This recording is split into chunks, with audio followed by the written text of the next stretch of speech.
It's occurred to me lately that the 90s may in fact be over, so I thought I'd compile a list of albums from the decade where death metal really got going and give a little praise to some of the lesser known albums. If you're a longtime devotee, these albums might not all be new to you. This isn't a list of the 10 most obscure albums from the decade, just ones I think get overshadowed by the mammoth albums like these, and that maybe not everyone has gotten around to yet. I'll also include links in the description to my personal favorite song on each album if you're curious and never heard some of these, or just want to rock out to Nocturnal Overlord one good time. So, to start off our list, 10. Grave, You'll Never See. You'll Never See is the second album by Swedish death metalers Grave, released in 1992. For those unfamiliar with the early 1990s Swedish death metal sound, this album sort of encapsulates that for me, as the thick-as-a-brick D-beat chug fest fits well under vocalist Jorgen Sandström's gravel-throated delivery. This album cuts its way through 8 tracks and 36 minutes of some of the finest sing-alongs from the Scandinavian peninsula. Later in the decade, the band would fall off, going on hiatus in 1997 before returning with another banger, Back from the Grave, in 2002. If you're a fan of mid-tempo death metal with catchy songs, this is your bag. Number 9, Hypocrisy, Abducted. Hypocrisy, another band hailing from Sweden, put out a very different Swedish death metal album than Grave, but a few years later with Abducted, which is all about being abducted by aliens and alien-related themes. This was one of the first real death metal albums I ever owned, so I have a huge soft spot for it. But you'll find upon listening to this quite lengthy album that it has a good deal of variety, while delivering up earworm riffs and catchy choruses. And this is sort of a transitional album for Hypocrisy, a good blend of their early 90s true Swedish death metal sound, melodic death metal, and even some black metal influence as well.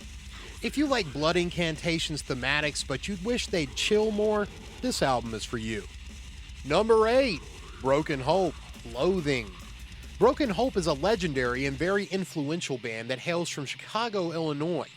Already having slashed through the early 90s with 1991's Swamped in Gore and following it up with The Bowels of Repugnance and Repulsive Conception in 1993 and 1995, they came out with their fourth full-length, Loathing, in 1997 during a sort of downturn for death metal as nu metal rose in popularity. This album, which I discovered via the Metal Meister Volume 2 compilation with the song Siamese Screams, is a brutal and relentless slab, and it contains elements of so many genres to come, specifically deathcore, which basically has its origins in Suffocation and Broken Hope. This album is incredibly tight and heavy. The since deceased singer Joe, whose last name I will not attempt to pronounce, has vocals that scrape the bottom of the gutter and absolutely rule. If you like Barnes-era Corpse or pre-breakup Suffocation, this is your jam. Number 7, Malevolent Creation, In Cold Blood. Here's something I didn't know until I started poking around to make this video. Did you know Malevolent Creation's name comes from the Generation 1 Transformers animated series? Apparently, one day while taking a break from being a king of shredding, Phil Facino watched an episode of Transformers where Galvatron described his army as a malevolent creation of robots. As cool as that is, and makes me like Malevolent Creation even more now, let's get on to the album, which is Malevolent Creation's 5th studio effort. The previous album, Eternal, saw Jason Blackowitz, hopefully I pronounced that right, take over on vocals for the departed and since deceased Brett Hoffman, and this guy is an absolute monster. Many people know him from his work with Divine Empire, if that gives you a clue. This album is like the opposite of 6 Feet Under. Malevolent Creation looked around Florida, listened to Haunted in 1996 and said, you know what, fuck this, we're doubling down. I remember reading an interview in Pit magazine once where one of the band members described Malevolent Creation as quote-unquote Slayer on crack.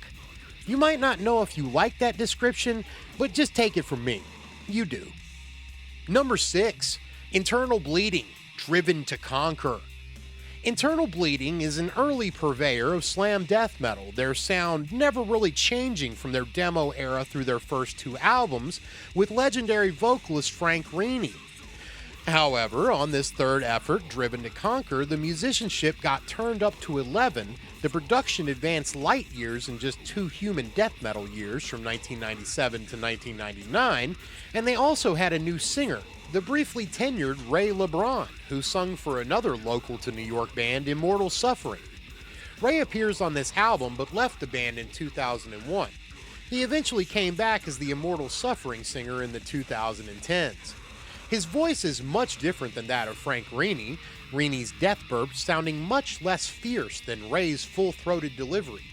There's also a wide range of guitars, and even a really cool Spanish guitar lick, which I had never heard in an extreme metal song before.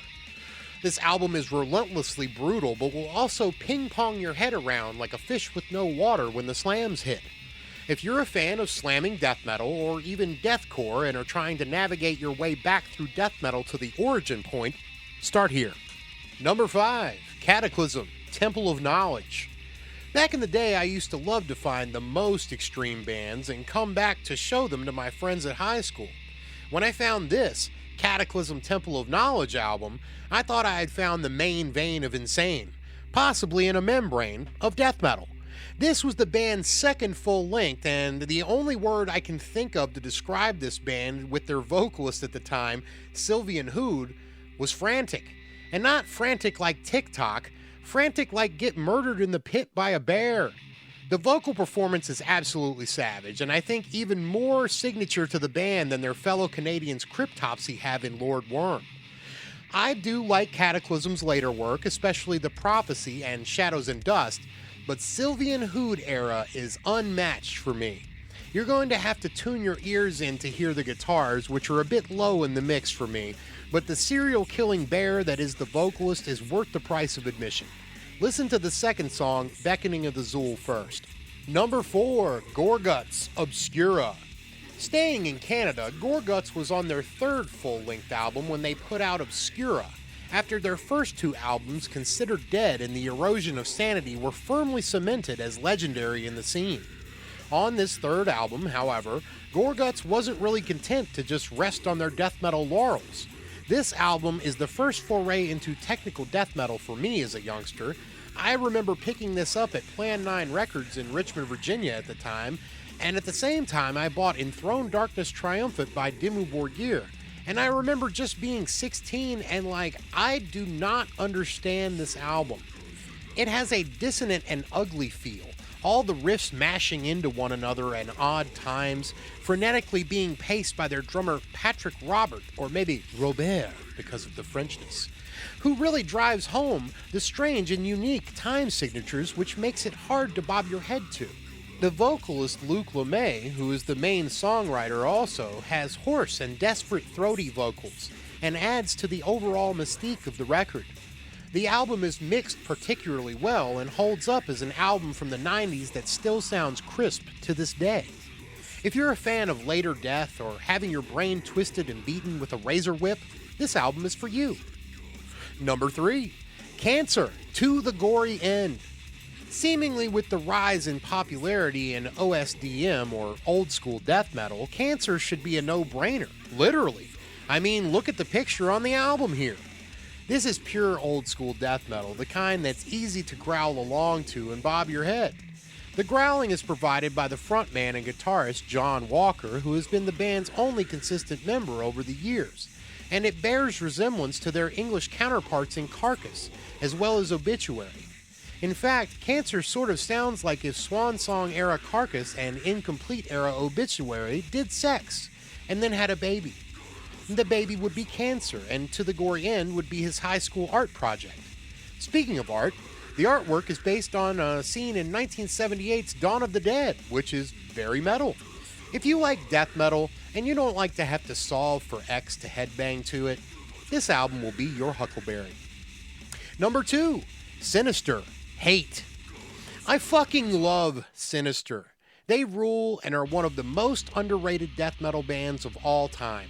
I plan on doing a video on the band soon, so I won't get too deep into the history, but what you need to know is Sinister hails from the Netherlands, and after releasing 2 legendary albums, Cross the Styx and Diabolical Summoning in 1991 and 1993 respectively, they figured they'd just go ahead and top those with Hate in 1995. This album starts with a creepy intro, but then whacks you across the face with a savage and blasting attack as soon as the opener, Awaiting the Absu, starts. Sinister is a unique band in that the drummer, Odd, is the only original member of the band, and has since transitioned to vocalist in the band as well as chief song compositionist. Even though Sinister's Hate album had Bart, which is the coolest name for a death metal band member ever, on guitar and bass, you can tell Odd had an influence, and as a drummer that also composes songs myself, the quote-unquote drummer writing the riffs is obvious to me, and it's also just what I want to hear. The vocalist Mike is a good mid-range singer, and he's like David Vincent in the sense that he's incredibly easy to understand while sounding crushing. I think of Sinister as a good mix of Morbid Angel and the pummeling style that Cannibal Corpse does on albums past the Bleeding. If you're a fan of outstanding, memorable, and unique death metal that still may summon an unwanted entity, this is top dog. And the number 1 most underrated 90s death metal album is Vader, De Profundis. Vader is a band that most metalheads know, being famously named after the Star Wars villain. However, Darth Vader's name means Dark Father, so Vader is just Father. So Father puts out their debut full-length in 1992, The Ultimate Incantation, and this one is great too, but it has that early 90s mud that most death metal records had at the time, so it is a bit muffled. The follow-up, De Profundis, had replaced all that mud with a clean and precise sound that slashes and cuts like a bandsaw with a fresh blade. This album is almost on another level of catchy, and Peter, the main composer, guitarist, and singer for the band, has a wonderful accent that makes his, again, very understandable vocals come across as that much more wicked. These songs beat and tear, and have memorable solos and catchy hooks. Doc, the drummer, who is no longer with us, delivers an absolute blistering performance, and if you were ever fortunate enough to see Vader live with Doc, you know he could make it look easy. This is easily a no-skip album for me, with my favorites being Silent Empire, Blood of Kingu, and Of Moonblood, Dream, and Me.